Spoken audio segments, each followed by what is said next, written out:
What is going on, guys? MMA Island team. We got the fight picks, and we got Ricardo Lamas taking on Bill Algeo.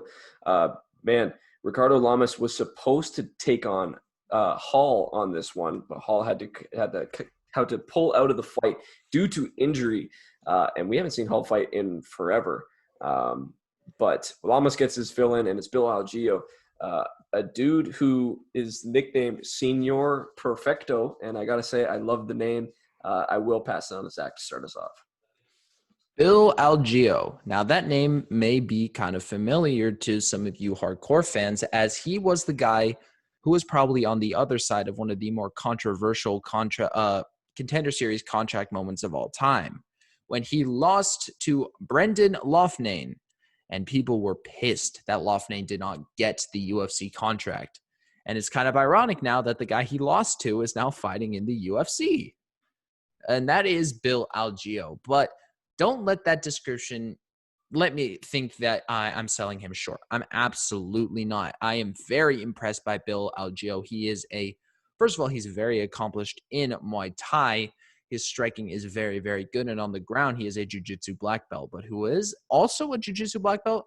Ricardo Lamas. And he also has the wrestling experience as well. And well, a lot of jiu-jitsu guys in the UFC, you'll realize that the jiu-jitsu guys who are the most successful are the ones who learn how to wrestle, because then they can actually, implement their skill set. Because if you're fighting a jiu-jitsu guy, you're not going to take him down. That's how it goes. And Ricardo Lamas, only in the UFC, he has lost to the very best. And you look at these names: Aldo, Mendez, Holloway, Emmett, Bektik, Cater. All of these names are held in incredibly high regard by MMA fans, and he has picked up big wins in his UFC career as well.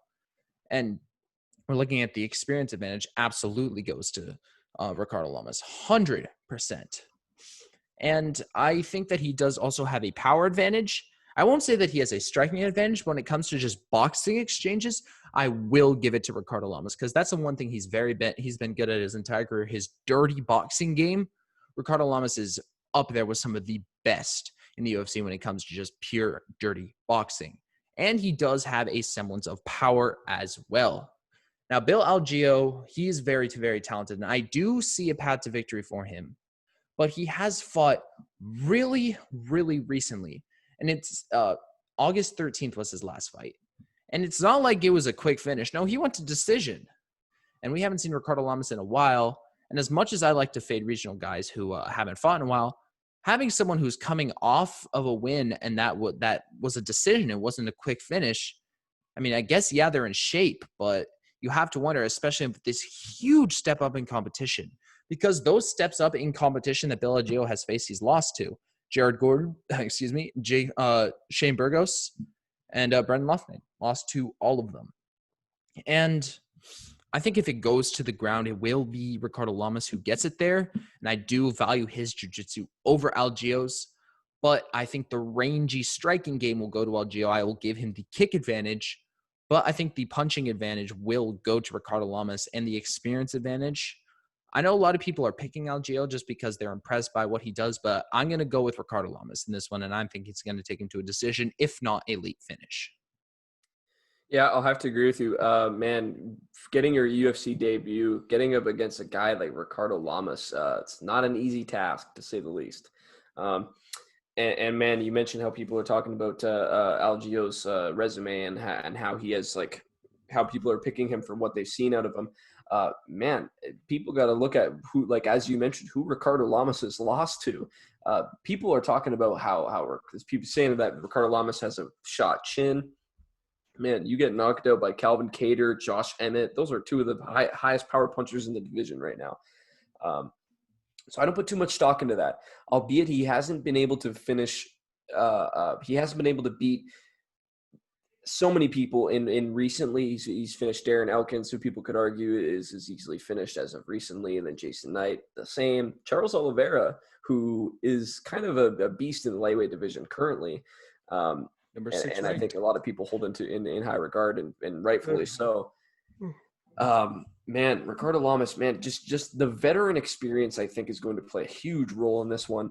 I think Algeo is kind of going to have his hands full here. And you mentioned the black belts going at it here, and I definitely agree with what you said, that if it does get to ground game, the person to initiate it will be Ricardo Lamas.